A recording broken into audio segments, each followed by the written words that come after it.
یہ وقت ملا ہے جو کوارنٹائن کا ٹائم ہے اور سب اپنے گھروں میں محدود ہیں تو وقت زیادہ مل گیا ہے کیونکہ آفیسز کی چھٹیاں ہیں, بچوں کے اسکولوں کی چھٹیاں ہیں, لوگ گھروں میں ہیں, فیملی ٹائم زیادہ اسپینڈ کر رہے ہیں. تو بچوں کے اوپر کتنا فوکس کیا جا سکتا ہے, ان کی تربیت کتنے اچھے طریقے سے کی جا سکتی ہے, کیونکہ جو پہلے خواتین گھر کے کاموں میں بہت زیادہ مصروف رہتی تھیں وہ اپنے بچوں کو اب کتنا ٹائم دے سکتی ہیں, کیونکہ بچے اسکول کے علاوہ بھی گھر پہ موجود ہیں, باہر نہیں نکل رہے ہیں. جو لوگ نوکریاں کرتے تھے, آفیسز جاتے تھے, وہ گھر میں موجود تھے. موبائل استعمال کر کر کے بھی بہت سارے لوگ اب تھک چکے ہیں. تو اب جو ٹائم ہے وہ زیادہ دینے کا موقع ملا ہے. تو اس میں بچوں کو کس حد تک ٹائم دینا ہے, ان کی تربیت کیسے کرنی ہے, ان کی پرسنالٹی پہ کس حد تک کام ہو سکتا ہے, اس پر بات کریں گے. ہمارے ساتھ ایکسپرٹس موجود ہیں, ان کی رائے جانیں گے. ڈاکٹر عمران میرے ساتھ ہیں جو کہ مائنڈ سائنس ایکسپرٹ ہیں, آپ کو ویلکم کرتے ہیں شو میں. اور ساتھ ساتھ پروفیسر ڈاکٹر جاوید اقبال صاحب موجود ہیں جو کہ موٹیویشنل اسپیکر بھی ہیں اور سابق پرنسپل ہیں قائد اعظم میڈیکل کالج بھاولپور کے. آپ کی آمد کا بھی بہت شکریہ. سب سے پہلے ڈاکٹر عمران, ایک جو وقت والی بات ہم بار بار آپ سے بھی کرتے رہے ہیں کہ اب وہ وقت ملا ہے اور اس کو ہم نے اچھے طریقے سے یوٹیلائز کیسے کرنا ہے, یہ سب سے بڑی بات ہے. بچوں کی تربیت کیسے کی جا سکتی ہے, کتنا کام ہو سکتا ہے ان کی پرسنالٹیز پہ.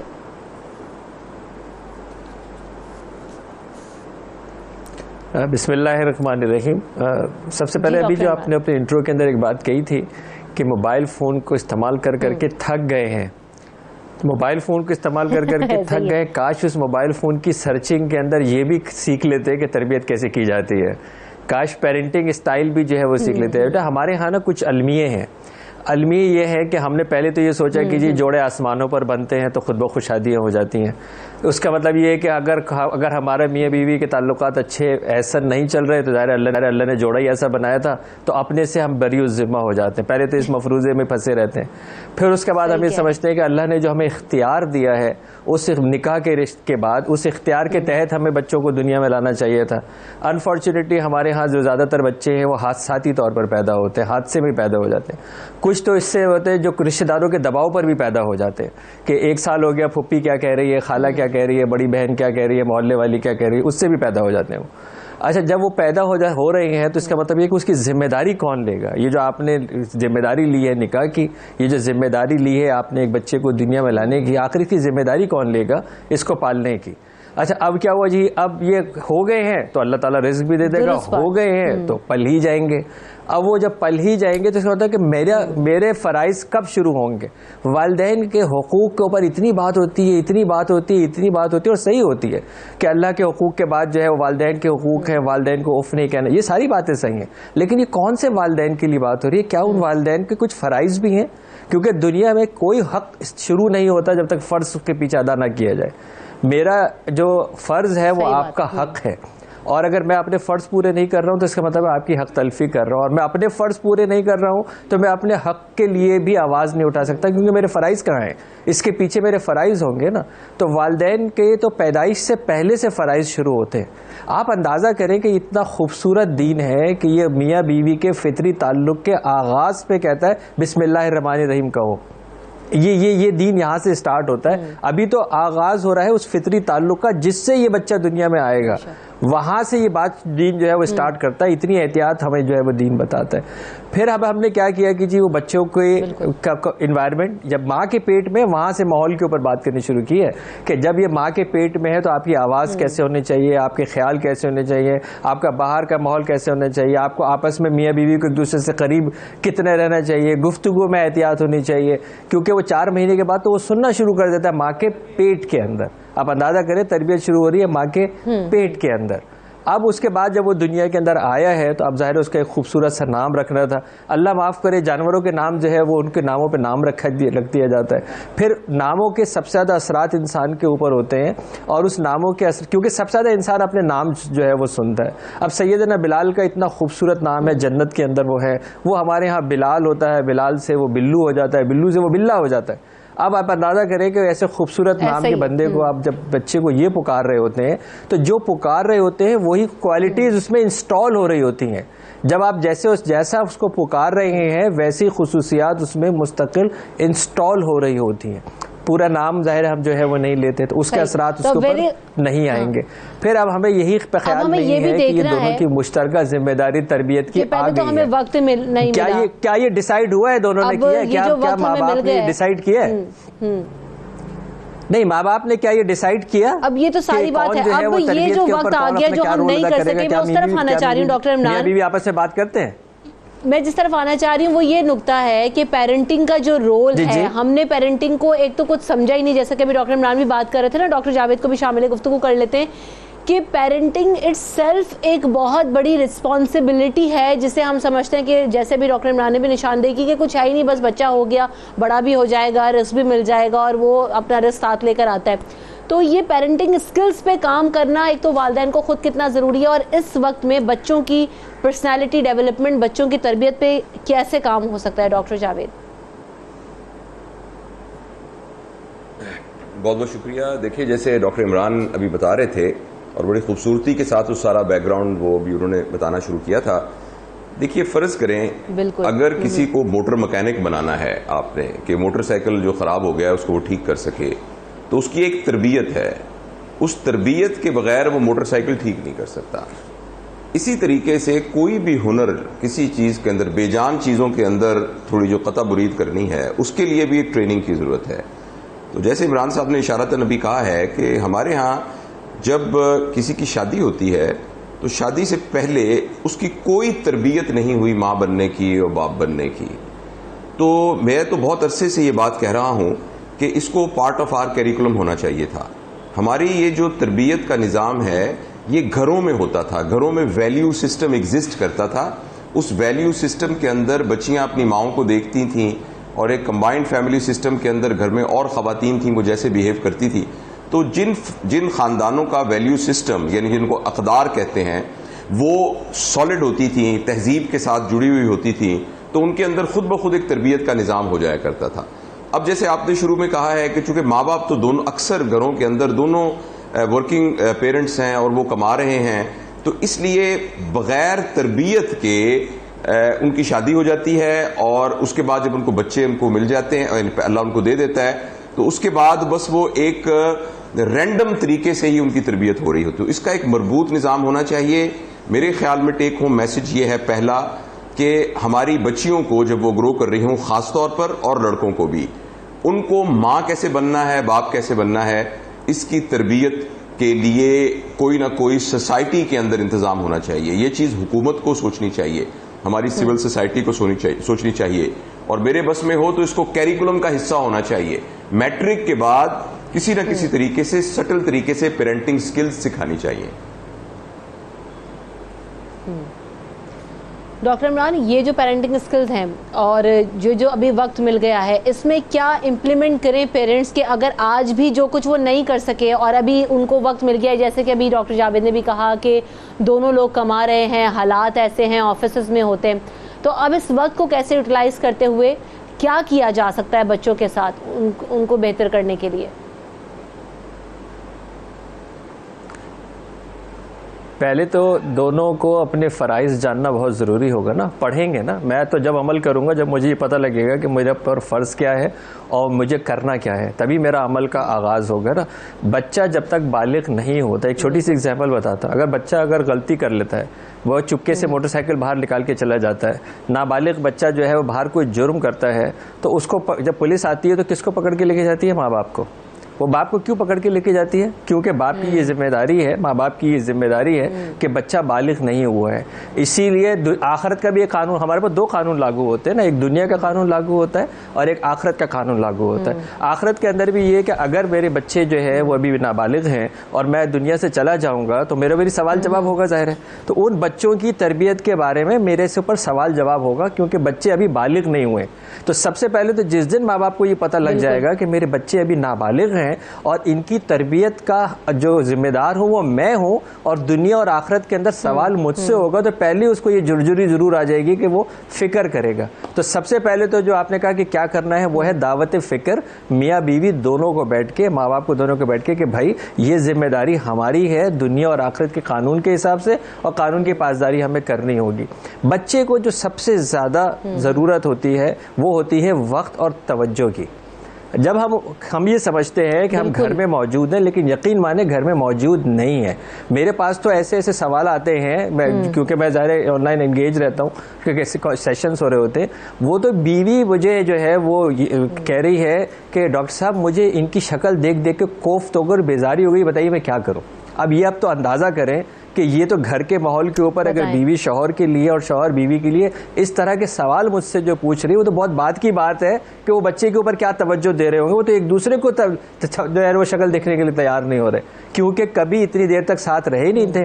اب وہ خصوصیات ایک دوسرے کی جو ہے وہ پتہ لگ گئی, وہ عادتیں جن کے اوپر پردہ دھکا ہوا تھا وہ اجاگر ہو گئی. اور سب سے بڑا نقصان یہ ہو رہا ہے کہ بچہ یہ بیٹھ کے دیکھ رہا ہے وہ, یعنی اللہ نے جو پردہ ڈالا ہوا تھا نا ماں باپ کے اوپر, وہ کیا تھا کہ جی ماں بھی کام پہ چلی جاتی تھی, باپ بھی کام پہ چلا جاتا تھا, یا باپ کام پہ چلا جاتا تھا, تھوڑی دیر کے لیے گھر کے اندر ملتے تھے بچے کے سامنے, گھنٹہ مشکل سے بچے کے سامنے ملتے تھے, اور اس میں بھی کچھ نوک جھوک ہوتی تھی تو شاید خیال آ جاتا تھا کہ جی وہ بچہ دیکھ رہا ہے چلو ابھی خاموش ہو جاتے ہیں. اب کیونکہ سارا وقت سامنے ہے تو اس بچے کے اوپر بھی سرپرائز ہو گیا ہے کہ یہ میرے گھر میں کون سی مخلوق آ گئی ہے.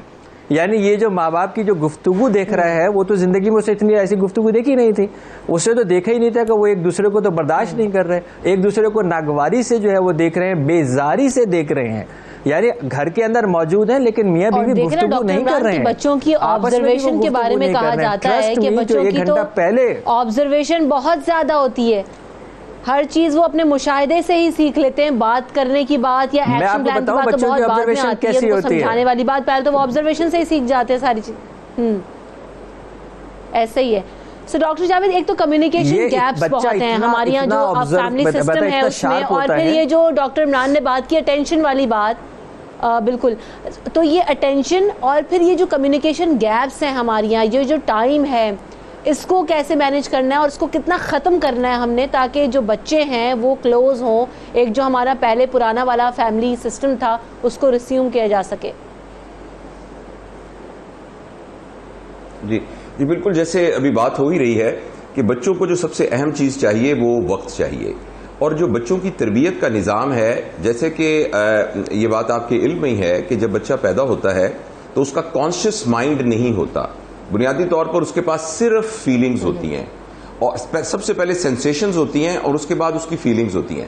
پھر اس کے ماحول میں جو کچھ ہو رہا ہوتا ہے وہ رول ماڈل کے طور پر اس کو دیکھ رہا ہوتا ہے, اور اس کے ذریعے سے اس کے دماغ کے اندر کیٹیگرائزیشن بنتی ہے کہ کیا صحیح ہے کیا غلط ہے. اگر فرض کریں گھر کے اندر ہر وقت لڑائی ہو رہی ہے اور جو والد ہیں وہ ہمیشہ جو ہے غصے کے ساتھ گھر میں آتے ہیں اور اپنی بیوی کو ڈانٹتے ہیں اور چھوٹے بچوں کو ڈانٹتے ہیں اور ملازموں کے ساتھ سختی کرتے ہیں, تو بچے کے نزدیک یہ ایک نارم سٹینڈرڈ کے طور پر ریکارڈ ہو جاتا ہے, اور اسی طریقے سے اس کے دماغ میں پیٹرن بننا شروع ہو جاتے ہیں. بچے کا اپنا کانشیس مائنڈ وہ تقریباً 6-7 سال کے بعد کام کرنا شروع کرتا ہے. تو اس دوران کے اندر, جیسے میں بہت دفعہ یہ بات عرض کی ہے, ایک دفعہ آپ کے پروگرام میں بھی یہ کہا تھا کہ جس وقت جس کے ہاں ایک بچہ پیدا ہوا ہے تو ان گھر والوں کو یہ سمجھنا چاہیے کہ ان کے اوپر ایک کلوز سرکٹ مانیٹرنگ ہونی شروع ہو گئی ہے.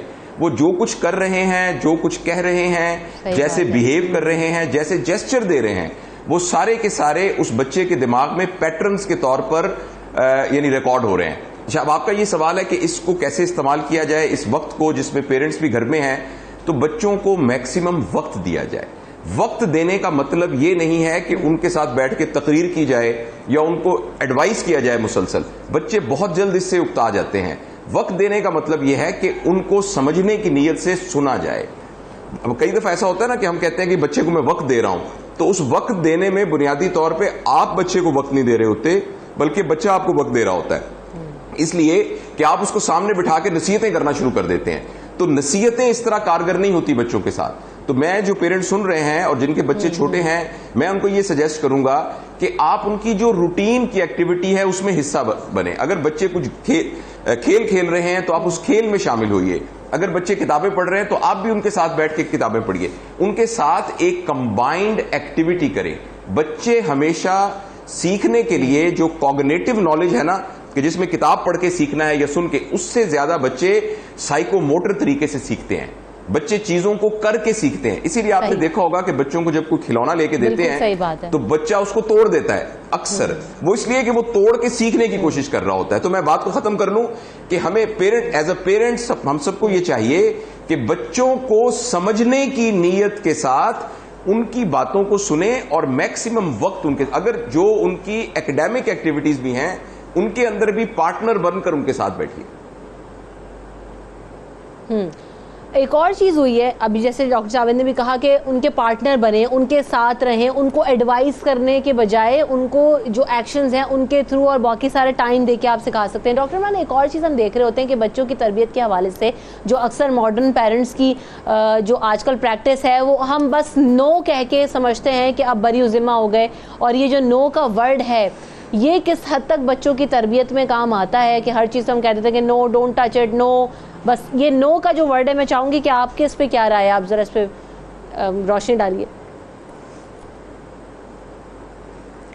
دیکھیے پہلی بات تو یہ ہے کہ نو جو ہے وہ نیگیٹو فریزنگ ہے, اور جیسے بھی ڈاکٹر صاحب نے کہا کہ جو بچہ جو ہے وہ اس کی کوگنیشن نہیں ہوتی ہے, فیلنگز ہوتی ہیں, اور نو کا ورڈ جو ہے وہ بچے کے پاس پروسیس ہی نہیں ہوتا. میں ابھی آپ کو کہوں کہ انکانشیس مائنڈ میں آپ کو کہوں نیلے رنگ کے بارے میں نہیں سوچیں, آپ ایسا کریں میرے بارے میں نہیں سوچیں, 92 پروگرام کے بارے میں نہیں سوچیں, کرونا کے بارے میں نہیں سوچیں. آپ کیا کر رہی ہیں, وہی سوچ رہی ہیں جو میں کہہ رہا ہوں نہیں سوچیں. جہاں لکھا ہوتا ہے کہ دیوار کے اوپر جو ہے یہ کچرا, یہاں پہ کچرا پھینکنا منع ہے, وہاں آپ کو سب سے زیادہ کچرا نظر آ رہا ہوگا, کیونکہ ہمارا جو انکانشیس مائنڈ ہے, جو ہمارا جو لاشعور ہے, وہ نو کو پروسیس نہیں کرتا. وہ نو کو پہلے جائے گا اور اس کے بعد اس کو ڈیلیٹ نہیں کر پاتا ہے. تو ہمارے یہاں جو سب سے بڑی چیز یہ ہوتی ہے کہ جب ہم بچے کو کہتے ہیں نہیں کرو, بچہ وہی کر رہا ہوتا ہے. آپ یہ دیکھ لیجیے, آپ کہے گا کہ یہ پھینکنا نہیں, اور گر گیا. ابھی آپ نے کیا ہوا بھائی, کیونکہ آپ کہہ رہے تھے, اس نے فوکس ہی وہیں پہ کیا, پھینکنا نہیں, تو اس نے پروسیس ہی نہیں کیا. تو اسی لیے آپ یہ کہتے ہیں کہ یار آپ نے جو ہے نا یہ سوڈا نہیں پینا ہے, تو اس کے اوپر جا رہا ہوتا ہے یہ سوڈا پینا ہے, کیونکہ نہیں کٹ جاتا ہے, اور بچہ اسی سوڈا کے پیچھے جو ہے وہ لگا ہوا ہوتا ہے. تو پہلی بات تو یہ کہ ہمیں جو کرنا ہے وہ ہمارے الفاظ میں ہونا چاہیے, جسے ہم پازیٹیو فریزنگ کہتے ہیں, بجائے اس کے کہ جو ہمیں نہیں کرنا ہے. کیونکہ لاشعور کے اوپر جب انسان ہوتا ہے, جو کہ بچہ قدرتی طور پر 10 سال کی ایج کے اندر لاشعور پہ ہوتا ہے, 7 سال کی ایج کے اوپر تو زیادہ تر جو ہے وہ لاشعور کو ہی پروسیس کر رہا ہوتا ہے, جس کو ہم انکانشیس کہتے ہیں, وہاں پہ نہیں پروسیس نہیں ہوتا. جو آپ نے کرنا ہے اس کے اوپر شور مت مچاؤ. ایک تو سب سے بڑا المیہ یہ ہوتا ہے کہ والدین شور مت مچاؤ کہہ رہے ہوتے ہیں چیخ کے. میں تو ابھی چیخ کے بتا بھی نہیں سکتا روزے کی وجہ سے, ورنہ اتنا چیخ رہے ہوتے ہیں تو سمجھ نہیں آ رہا ہوتا کہ بچہ سمجھتا ہے کہ یہ ہو کیا رہا ہے. دوسری بات یہ ہے کہ بچے کو چیخ کے بتا رہے ہیں کہ تم آہستہ بولو. آپ میرا پوائنٹ بھی ذرا شامل کیجیے گا ڈاکٹر عمران. اسی طرح اب دیکھیں نا, یہ نہ کرو, مت کرو, نو, شور نہ مچاؤ, وہی پریکٹس آپ کر کے دکھا رہے ہیں. ایک اور چیز یہ کہ ایک تو ڈانٹنے کا جو فیکٹر ہے, میں دونوں کا اس پہ پوائنٹ لوں گی, پہلے ڈاکٹر عمران دین ڈاکٹر جاوید, کہ یہ جو ڈانٹنے کا فیکٹر ہے, کہتے ہیں کہ زیادہ ڈانٹو تو بھی بچے خراب ہو رہے ہیں, چیخ رہے تو بھی خراب ہو رہے ہیں. جو والدین بچوں کو نہیں ڈانٹتے, ان کی پرسنالٹیز میں بھی ہم دیکھتے ہیں کہ وہ پھر کسی کی بات ہی نہیں سنتے, بالکل ہی جو ہے نا وہ لاڈ پیار میں بگڑ جاتے ہیں. تو یہ فائن لائن کیا ہے, کیسے طے ہوتی ہے پیرنٹس کے لیے؟ جی ڈاکٹر عمران. دیکھیے ہمارے ہاں تو الحمدللہ ہمیشہ یہ ہماری قوم 2 ایکسٹریم پہ ہوتی ہے. آپ نے دیکھ ہی لیا, کرونا کے ایگزامپل آپ دیکھ لیجئے. یا تو وہ شخص ہے جو گھر سے ہی باہر نہیں نکل رہا اور آپس میں بھی جو ہے وہ گھر میں بھی بیٹھ کے ایک دوسرے سے دور بیٹھا ہے, جیسے کوئی اچھوت کی بیماری ہو گئی, اللہ معاف کرے. یا دوسری طرف وہ ایکسٹریم ہے کہ جو باہر دنیا کا ہر کام کر رہا ہے, اس کے حساب سے ہر کام کرنا چاہیے, کچھ نہیں ہوگا. یعنی ہمارے ہمیشہ ہم 2 ایکسٹریم کے اوپر رہ رہے ہوتے ہیں. کسی بھی حال میں, پہلے تو میں آپ کو بتا دوں, جسمانی سختی, جسمانی سزا, ہاتھ اٹھانا, کسی بھی حال میں کسی بھی منطق سے یہ ثابت نہیں ہو سکتا. یہ غلط ہے, غلط ہے اور غلط ہے. اگر وہ دور جاہلیت کا سلسلہ لوگوں نے ابھی تک جاری رکھا ہوا ہے, کیونکہ میں بھی پٹا تھا اس لیے میں بھی بچوں کو جو ہے میں ماروں گا, اور یہ ایک سائیکل ہے. یہ پہلی بات تو میں بتا دوں, جسمانی ہاتھ جس وقت آپ نے بچے کو اٹھایا, تیار رہیے کہ یہ بچہ ایک دن اپنے سے کمزور کے اوپر ہاتھ اٹھائے گا. تیار رہیے. وہ اپنی چھوٹی بہن پہ ہاتھ اٹھائے گا, وہ جانوروں پہ ہاتھ اٹھائے گا, وہ شادی کے بعد بیوی کے اوپر ہاتھ اٹھائے گا. تیار رہیے کہ وہ اپنے سے کمزور کے اوپر ہاتھ اٹھائے گا جس دن آپ نے بچے پہ پہلا اپنا ہاتھ اٹھایا. دوسری بات یہ کہ جب آپ نے یہ کہا کہ جب آپ چیخ کے بات کرتے ہیں تو بچے ہمارے جو ڈیفالٹ کے 2 فیئر ہوتے ہیں, 2 خوف ہوتے ہیں. ایک ہے بلند آواز کا خوف, ایک ہوتا ہے بلندی سے گرنے کا خوف. بلند آواز کے خوف میں ہمارے 5 سینسز فریز ہو جاتے ہیں تاکہ ہمارا آپریٹنگ سسٹم جو ہے وہ بچ جائے, ہماری سماعت نہیں چلی جائے, ہماری بصارت نہیں چلی جائے. جب ہم چیخ کے بات کر رہے ہوتے ہیں تو پروسیس ہی نہیں ہو رہا ہوتا. It's like a freeze. ایک اگر یہ چیز آئیڈل ہوئی ہوئی ہے, آپ اس کے اوپر اپنے پھیپڑوں کا استعمال کر رہے ہیں اور پھر کہتے ہیں 100 دفعہ چیخ چکا ہوں, 10 دفعہ چیخ چکا ہوں, بچے سمجھتے ہی نہیں, کیونکہ بچہ سمجھ ہی نہیں سکتا. جس وقت انسان جب چیخ کے بات کر رہا ہوتا ہے تو اس کے حواس پانچوں فریز ہو چکے ہوتے ہیں. تو اگر کوئی یہ سمجھتا ہے کہ اگر میں ہاتھ اٹھا کے اور زیادہ ڈانٹ کے, میں یہ نہیں کہہ رہا ہوں کہ آپ اس کو جو ہے وہ تنبیہ نہ کیجیے, میں یہ نہیں کہہ رہا ہوں کہ آپ وقت میرے پاس بہت تھوڑا رہ گیا. ڈاکٹر جاوید صاحب کا بھی کامنٹ شامل کرنا چاہتی ہوں. ایگزیکٹلی, یس جی ڈاکٹر جاوید صاحب آپ کا کامنٹ کیا ہے؟ جی ویسے بات تو ساری عمران صاحب نے بتا دی ہے. میرے حساب سے تو ایک 3 طرح کے ایٹیچیوڈ ہوتے ہیں. ایک ایٹیچیوڈ ہوتا ہے پیسیو ایٹیچیوڈ, جس میں جو بچوں نے کہہ دیا وہ مان لیا کہ بھئی ہم تو بچے کی کوئی بات نہیں ٹالتے, ہمارا تو بہت لاڈلا بچہ ہے, 10 سال کے بعد پیدا ہوا تھا تو ہم تو, یہ تو ایک پیسیو ایٹیچیوڈ ہے جس میں بچہ جو چاہے وہ گھر کا وہ بادشاہ بن جاتا ہے.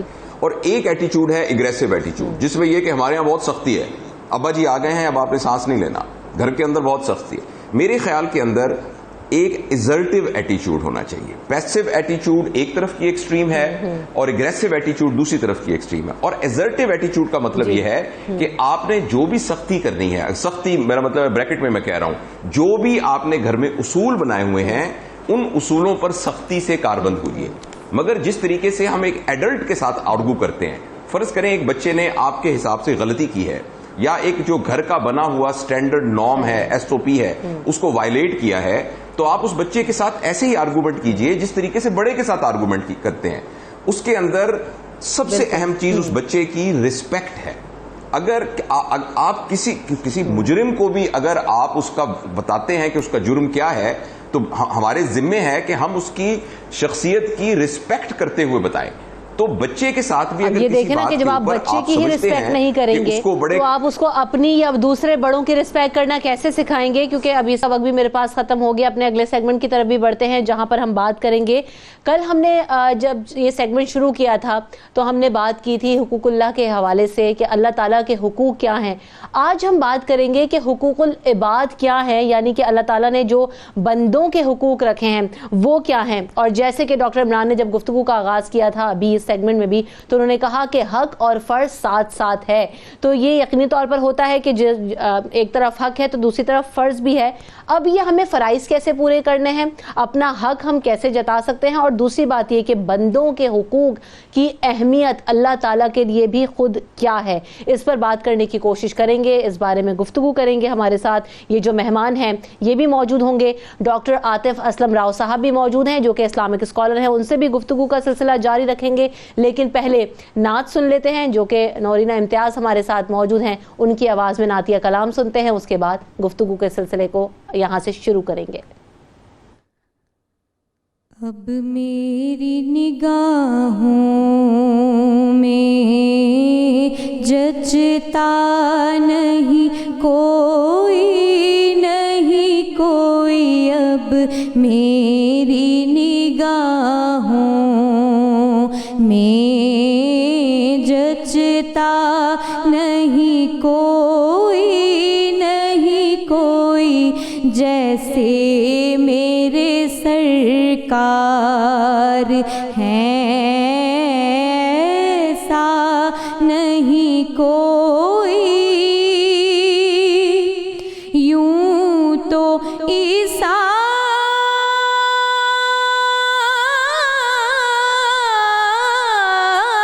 بھی ہے, موسیٰ بھی ہے, یوسف بھی ہے, پر جیسے میرے سرکار ہیں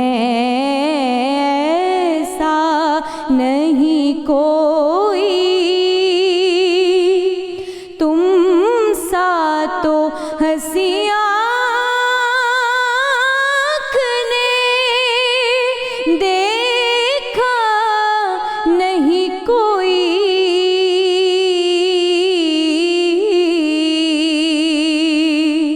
تم سا تو ہنسی آنکھ نے دیکھا نہیں کوئی. یہ یہ شان لطافت ہے کہ سایہ نہیں کوئی جیسے میرے سرکار ہیں، ایسا نہیں کوئی۔ اعزاز یہ حاصل ہے تو حاصل ہے زمیں کو،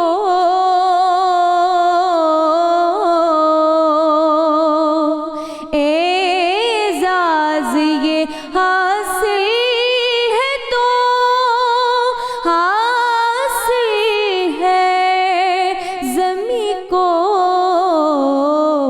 سرکار کا جلوہ ہے تماشا نہیں کوئی، افلاک پہ تو گنبدے خضرا نہیں کوئی، اور اے ظرف نظر دیکھ مگر دیکھ ادب سے،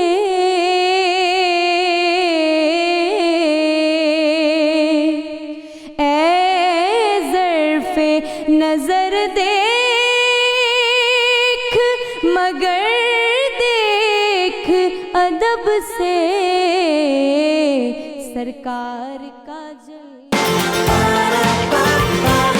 صبح سویرے پاکستان۔ صبح سویرے پاکستان میں آپ کو ایک بار پھر کہیں گے خوش آمدید۔ تو بریک پر جانے سے پہلے جس طرح ہم گفتگو کر رہے تھے کہ آج ہم بات کریں گے حقوق العباد کے حوالے سے، اور ہمارے ساتھ ہمارے تمام مہمان موجود ہیں۔ گفتگو کا آغاز کرتے ہیں ڈاکٹر محمد عاطف اسلم راؤ صاحب سے، جو کہ پروفیسر آف اسلامک اسٹڈیز ہیں، یونیورسٹی آف کراچی سے ان کا تعلق ہے۔ تو پروفیسر صاحب، سب سے پہلے تو ہمیں یہ جاننے کی کوشش کرنی ہے کہ حقوق العباد ہیں کیا، اور پھر ان کی اہمیت کا اندازہ تو اسی بات سے ہو جاتا ہے کہ حقوق اللہ شاید کسی حد تک معاف ہو جائیں، لیکن حقوق العباد میں کوئی معافی نہیں ہے جب تک اللہ کا جو بندہ ہے وہ معاف نہ کر دے۔ بسم اللہ الرحمن الرحیم۔ دراصل یہ جو حقوق العباد کی اصطلاح ہے، یہ دو اصطلاحات سے مرکب ہے۔ حقوق کی یہ حقوق جمع ہے حق کی، اور حق کا مطلب یہ ہے کسی فرد یا جماعت کا ضروری حصہ۔ عباد جمع ہے عبد کی، اس کا مطلب ہے بندہ، اور حقوق العباد سے مراد یہ ہے کہ بندوں کے لیے وہ باتیں جو ایک دوسرے کے لیے کرنا ضروری ہیں ان کو حقوق العباد سے تعبیر کیا جاتا ہے۔ دیکھیں، کسی بھی معاشرے کی ترقی اور تعمیر، فلاح و بہبود کے لیے ضروری ہے کہ ایک دوسرے کے حقوق کو پورا کیا جائے، اور یہی وجہ ہے کہ مختلف معاشروں کے اندر، مختلف تنظیموں کے اندر جہاں بھی لوگ اکٹھے ہو کر رہتے ہیں وہاں مختلف قوانین رائج کیے جاتے ہیں کہ ایک دوسرے کے حقوق کی پاسداری کی جائے۔ دین اسلام کا خاصہ یہ ہے کہ اس میں اللہ تبارک و تعالیٰ نے حقوق اللہ کے ساتھ حقوق العباد کو تفصیل سے بیان کیا ہے، اور حقوق العباد کرنے پر جو اللہ کی بارگاہ سے ثواب ملتا ہے وہ بھی ذکر کیا گیا ہے، اور جہاں حقوق العباد کی پاسداری نہیں کی جاتی اس کے جو نقصانات ہوتے ہیں وہ بھی ذکر کیے گئے ہیں۔ اور یہ ایک قاعدہ اور ضابطہ بنا دیا گیا ہے کہ جو اللہ کے حقوق ہیں اللہ تبارک و تعالیٰ چاہے تو اسے معاف کر دے، لیکن جو حقوق العباد ہیں، جو بندوں کے حقوق ہیں، اس کے لیے ضروری ہے کہ جس بندے کی حق تلفی ہوئی ہے اس سے معافی مانگی جائے، لیکن اللہ تبارک و تعالیٰ پر یہ لازم اور واجب نہیں ہے کہ وہ حقوق العباد بندے سے ہی معاف کرائے گا۔ اگر وہ چاہے تو اپنی قدرت سے، اپنی رحمت سے اس کو معاف کر دے۔ تو اس لیے حقوق العباد کی اہمیت بہت زیادہ ہے، کیونکہ معاشرے کے اندر اطمینان اور سکون سے رہنے کے لیے، ذہنی سکون، جسمانی سکون، اپنے اطراف میں ماحول کے اعتبار سے سکون کے لیے ایک دوسرے کے حقوق کی پاسداری بے حد ضروری ہے، اور اسلام اس پہ زور دیتا ہے۔ بے شک۔ ڈاکٹر عمران، حقوق العباد کی نفی کیسے ہو رہی ہے ہمارے معاشرے میں؟ ابھی اہمیت پہ بھی ہم نے بات کی۔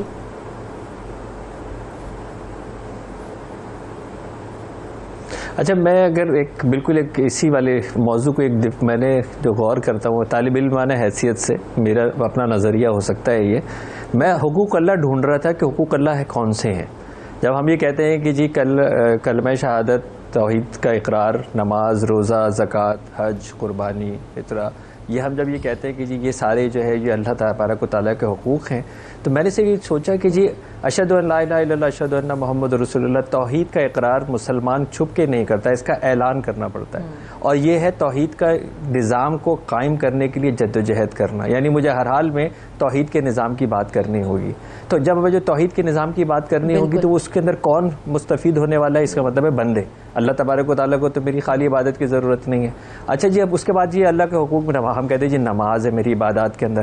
نماز تو مجھے مسجد کے اندر پڑھنی ہے. مسجد کا مطلب ہے کمیونٹی سینٹر. اس لیے مجھے کہا کہ جی آپ جائیے اور جماعت کے ساتھ نماز پڑھیے تاکہ آپ کو سیدھے ہاتھ والے کا بھی پتہ ہو، آپ کو الٹے ہاتھ والے کا بھی پتہ ہو، آپ کو پیچھے والے کا بھی پتہ ہو کہ اس کا دن کیسے گزرا اور اس کو کس مدد کی ضرورت ہے. روزہ مجھے جو ہے وہ اسی رکھوایا گیا کہ مجھے دوسرے کی بھوک کا احساس ہو جائے، اور اسی لیے کہا کہ جی آپ نے روزہ کھلوانا ہے، چاہے چٹکی نمک سے کھلوا دیجئے، چاہے آپ ایک کھجور سے کھلوا دیجئے، لیکن مجھے روزہ کھلوانا ہے. اس کے بعد زکوٰۃ جو ہے وہ کس کو دینی ہے؟ وہ اللہ کو تو نہیں دینی ہے، وہ بندے کو دینی ہے. اس توحید کے اجتماعی نظام، اس فلاحی نظام کو دنیا میں قائم کرنے کے لیے سالانہ پروگرام کا اجتماع کہاں ہوتا ہے جس کو ہم حج کہتے ہیں، وہاں پر بھی مجھے کس لیے جو ہے وہ جانا ہے تاکہ اس نظام کا میں حصہ بن جاؤں کہ دنیا میں فلاح کا نظام قائم ہوگا. کس کے لیے؟ بندے کے لیے. میں روزہ رکھنے کے بعد اپنی عید نہیں منا سکتا جب تک میں فطرہ نہیں دوں گا. فطرہ کس کو دوں گا؟ بندے کو. میں جو اپنا تجدید عہد وفا کرنا ہے اللہ تبارک و تعالیٰ سے کہ میں حاضر ہوں لبیک، مجھے قربانی کرنی ہے. قربانی کس کو کھلانی ہے؟ مجھے رشتہ داروں کو کھلانی ہے، مجھے غریبوں کو کھلانا ہے، مجھے وہ گوشت جو ہے وہ بانٹنا ہے. میں تو ولیمہ جو ہے وہ سرکار عالم صلی اللہ علیہ وآلہ وسلم فرماتے ہیں کہ اس ولیمے میں برکت نہیں جس میں غربا اور غریب رشتہ دار شریک نہیں. تو مجھے تو یہ سمجھ ہی نہیں آیا ابھی تک کہ جس کو اللہ تبارک و تعالیٰ یہ کہہ رہے ہیں کہ یہ میرے حقوق ہیں، یہ حقوق کے اندر سوائے بندے کے تو کوئی اور مستفید ہو ہی نہیں رہا. تو یہ سارے کے سارے حقوق اگر ہمیں اس دنیا کے اندر بھیجا گیا ہے، وہ بھیجا اسی لیے گیا تھا کہ اس نظام کے اندر اللہ کی مخلوق ہے، اور اس مخلوق کی خدمت کرنا، اس مخلوق کی فلاح کے لیے کام کرنا ہی بیسیکلی وہ عبد ہے، وہ عبادت ہے جس میں اللہ نے کہا تھا ہم نے نہیں پیدا کیا جن و انس کو کہ سوائے اس کے کہ ہماری عبادت کریں. اور میں نے کہا وہ جتنی عبادت ہے اس کے براہ راست جو بینیفیشریز ہیں وہ بندہ ہے. تو اگر میں یہ سمجھتا ہوں کہ جتنے حقوق ہیں یہ سب بندے کے حقوق ہیں، جس کو اللہ تبارک و تعالیٰ کہہ رہے ہیں یہ میرے حقوق ہیں، یہ سارے کے سارے بینیفیشری اگر بندے ہیں تو مجھے اگر بات سمجھ میں آ گئی کہ چاہے وہ اللہ کے حقوق ہوں، چاہے وہ براہ راست جب ہم بندوں کے حقوق کی بات کر رہے ہوتے ہیں، یہ بس اللہ کا احسان یہ ہے کہ اٹریکشن دینے کے لیے اس کو کہہ دیتا ہے کہ یہ میرے حقوق. میں اپنی طالب علم حیثیت سے اپنے ایک صرف نظریہ پیش کر رہا ہوں کہ وہ اٹریکشن دینے کے لیے یہ کہہ دیتا ہے کہ بندے کی خدمت کرو گے مجھ سے قریب ہو جاؤ گے، بندے کی دیکھو گے مجھ سے قریب ہو جاؤ گے. بالکل بے شک ہو جائیں گے. اور عبادت کا درجہ قرار دے دیا نا اپنے سے قریب کرنے کے لیے ہی. تو ڈاکٹر جاوید، یہ جو ہم سوشل بیلنس کی بات کر رہے ہیں، سوسائٹی میں بیلنس لانے کی بات کر رہے ہیں، جیسے کہ ڈاکٹر عمران نے بھی اور پروفیسر ڈاکٹر عاطف صاحب نے بھی اشارہ کیا جس کی طرف کہ دیکھیں بڑا اچھا بیلنس کریٹ ہو جاتا ہے، ایک دوسرے کی مدد کرنا، ایک دوسرے کا خیال رکھنا. یہ سوشل بیلنس ہمیں قائم کرنے کے لیے حقوق العباد پر عمل کرنا، اور پھر ہم اپنے حق تو حاصل کرنا چاہتے ہیں لیکن جو ہمارے فرائض ہیں ہم انہیں جب تک پورا نہیں کریں گے تو ہم کیسے اپنے حقوق کو جو ہے نا وہ ان کے طلبگار بن سکتے ہیں. جی بہت شکریہ. میں ڈاکٹر عمران صاحب نے جو باتیں کہی ہیں، میری انڈرسٹینڈنگ حقوق کے تقسیم کے سلسلے میں بھی بالکل یہی ہے کہ بنیادی طور پر ہمیں سمجھانے کے لیے اس طرح بتایا گیا ہے کہ یہ حقوق اللہ ہیں، حقوق العباد ہیں، لیکن تمام حقوق اللہ کے اندر بنیادی طور پر جیسے عمران صاحب نے کہا ہے اس کے بینیفیشری وہ عباد ہی ہیں، وہ انسان ہی ہیں. اور اسی بات کو آگے بڑھاتے ہوئے میں یہ بھی عرض کرنا چاہوں گا کہ جیسے حقوق اللہ جو ہیں ان کے اندر بھی حقوق العباد چھپے ہوئے ہیں. جیسے ایک حدیث شریف کا مفہوم ہے کہ اللہ پاک یہ کہیں گے کہ آخرت میں کہ میں آپ کے تمہارے دروازے، میں جب بھوکا تھا تو تم نے مجھے کھانے کو نہیں دیا. تو بندہ یہ کہے گا کہ آپ اے خدا آپ کیسے بھوکے ہو سکتے ہیں؟ تو کہیں گے میرا فلاں بندہ جو آپ کے پاس آیا تھا تو آپ نے اس کو کھانے کو نہیں دیا تھا. تو یہ اصل میں عمران صاحب کی بات کو میں آگے بڑھاتے ہوئے یہ کہہ رہا ہوں کہ میرے خیال کے اندر تمام حقوق اللہ کے اندر بیسیکلی اس کے بینیفیشری حقوق انسان ہی ہیں، اور جتنے بھی حقوق العباد ہیں وہی اللہ کا حق بھی ہے. تو ایک بات. دوسری جو آپ نے یہ بات کہی کہ کس طریقے سے ہم معاشرے کے اندر بیلنس رکھ سکتے ہیں حقوق اور فرائض کے درمیان. دیکھیے ہمارے دین کی خوبصورتی یہ ہے کہ جو غریب کا حق ہے وہ امیر کی ذمہ داری ہے، اور جو امیر کا حق ہے وہ غریب کی ذمہ داری ہے. کوئی بھی امیر یہ نہیں چاہتا کہ اس کی دولت کم ہو، تو غریب کو یہ حکم دیا گیا ہے کہ اگر کوئی شخص بھیک مانگے گا تو قیامت کے دن وہ ایسا ہوگا جیسے ہڈیوں کے اوپر اس کے گوشت نہ ہو اور صرف کھال ہو. اور امیر کو یہ حکم دیا گیا ہے کہ اگر تمہارے پڑوس میں کوئی بھوکا سو گیا تو یہ تمہاری ذمہ داری ہے. تو ہمارے دین کی اتنی خوبصورتی ہے کہ جو امیر کا حق ہے وہ غریب کی ذمہ داری ہے، اور جو غریب کا حق ہے وہ امیر کی ذمہ داری ہے. تو یہ حقوق اور ذمہ داری کی جو تقسیم ہمارے دین میں کی گئی ہے وہ بہت ہی بیلنس تقسیم ہے، جس میں ہر شخص ایک دوسرے کا خیال رکھ رہا ہے. اور ہمارے جتنا بھی اسوہ ہے، اسوہ نبی ہے اور صحابہ کی زندگی ہے، ان سب سے یہی ثابت ہوتا ہے کہ جب بھی بیلنس بٹوین حقوق اور ذمہ داریوں کے درمیان اور حقوق کے درمیان بیلنس ہوا ہے تو لوگوں نے ہمیشہ اپنی ذمہ داری کو پریفرنس دی ہے. اور معاشرے میں اگر ہر شخص اپنی ذمہ داری کا خیال رکھنے لگ جائے تو حقوق تو سب کے ہی پورے ہو جائیں گے. ذمہ داری کی بات کی، اور یہ جو سچویشن ہے ہمارے یہاں کرونا کے حوالے سے بھوک میں اضافہ ہو گیا، بے روزگاری میں اضافہ ہو گیا، تو حقوق العباد پر اگر ہم عمل کرتے ہیں، ایک دوسرے کا خیال رکھتے ہیں ڈاکٹر صاحب، تو کس حد تک ہمیں اس کی جزا ملے گی، اور جو نہیں کرتے تو ان کو سزا کیا ملے گی، سزا اور جزا؟ بسم اللہ الرحمن الرحیم. دیکھیں، حقوق العباد کے حوالے سے اللہ تبارک و تعالیٰ اور اس کے رسول کریم صلی اللہ تعالیٰ علیہ وسلم کے ارشادات بہت واضح ہیں کہ نبی کریم صلی اللہ تعالیٰ علیہ وسلم نے فرمایا کہ بروز قیامت انسان اس وقت تک اپنی جگہ سے نہیں ہلے گا جب تک کہ اس نے جن لوگوں کے حقوق کو غصب کیا ہے ان کے حقوق ادا نہ کر دے. یہاں تک کہ اگر ایک سینگ والی بکری نے بغیر سینگ والی بکری کو مارا ہے تو اسے بھی اس کا بدلہ دینا ہوگا. یہ ہمیں سمجھانے کے لیے ہے.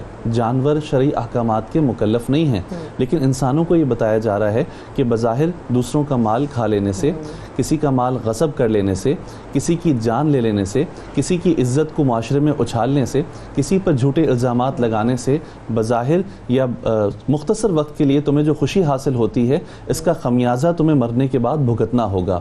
آقا کریم علیہ الصلوۃ والسلام نے صحابہ کرام علیہ رضوان سے پوچھا کہ اے میرے صحابہ، تم یہ بتاؤ کہ مفلس کون ہے؟ صحابہ کرام علیہ رضوان نے جواب دیا کہ مفلس وہ ہے کہ جس کے پاس خرچ کرنے کے لیے درہم اور دینار نہ ہو. حضور علیہ الصلوۃ والسلام نے فرمایا نہیں، مفلس وہ نہیں جس کے پاس بظاہر درہم اور دینار نہ ہو، بلکہ مفلس وہ ہے جو قیامت کے دن اللہ رب العزت کی بارگاہ میں نماز، روزے، زکوٰۃ، حج، خیرات لے کر آئے گا، لیکن اس نے کسی کو گھور کر دیکھا ہوگا، اس نے کسی کی عزت اچھالی ہوگی، اس نے کسی دوسرے انسان کو ایذا دی ہوگی، اس نے اپنے قول و فعل سے دوسرے کو تکلیف پہنچائی ہوگی، تو اللہ تبارک و تعالیٰ اس کی تمام نیکیاں دوسرے کے پلڑے پہ ڈال دے گا، اور وہ اپنی تمام نیکیاں دوسروں کو دے گا، اور ان کی وجہ سے وہ جہنم میں جائے گا اور دوسرے جنت میں چلے جائیں گے. حدیث مبارکہ میں آیا، نبی کریم صلی اللہ تعالیٰ علیہ وسلم فرماتے ہیں کہ بدنصیب ہے وہ شخص کہ جس کے اعمال دوسروں کو دے دیے جائیں، اور اگر اس کے پاس بظاہر اعمال نہیں ہیں تو پھر اس کی جو کمیاں کوتاہیاں ہیں تو وہ دوسروں کی کمیاں کوتاہیاں اسے دے دی جائیں، اور پھر وہ جہنم میں چلا جائے اور دوسرے جنت میں چلے جائیں. تو نبی کریم صلی اللہ تعالیٰ علیہ وسلم نے واضح طور پر فرمایا ہے کہ بندے کو دنیا ہی میں اپنی غلطیاں دوسرے سے معاف کرا لینی چاہیے، نہیں تو بروز قیامت اس کے پاس خرچ کرنے کو نہ درہم ہوگا نہ دینار ہوگا. اور صحابہ کرام علیہ رضوان کے عمل میں ہمیں یہ چیز نظر آتی ہے کہ وہ اگر نادانستہ طور پر کسی کو تکلیف اگر ہلکی سی پہنچ بھی جاتی تو وہیں معافی مانگ لیا کرتے تھے.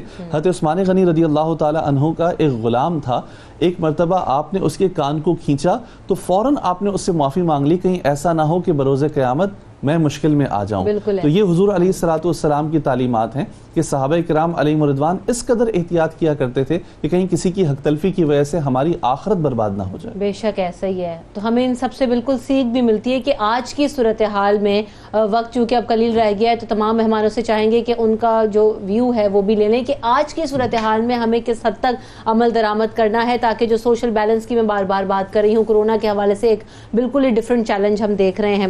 تو حقوق العباد پر کس حد تک اور کیسے عمل کیا جا سکتا ہے؟ First doctor Imran.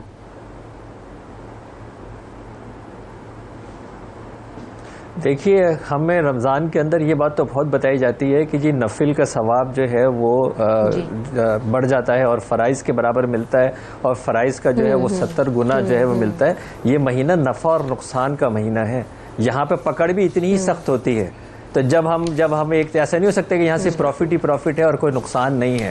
میرے کسی کی دل آزاری کر دینے کی پکڑ بھی اتنی ہی ہے کہ اگر مجھے کسی میرے پاس موجود ہے اور میں کسی کی بھوک کا خیال نہیں کر رہا ہوں, میرے پاس موجود ہے اور میں کسی کے آرام کا خیال نہیں کر رہا ہوں, چھت کا خیال نہیں کر رہا ہوں, تو اس کا مطلب یہ ہے کہ میرا جو پکڑ ہے وہ بھی اتنی ہی بڑی ہونے والی ہے. تو اس لیے انسان کو یہ سمجھنا چاہیے کہ جہاں صدقہ جاریہ ہوتا ہے وہاں نقصان جاریہ بھی ہوتا ہے.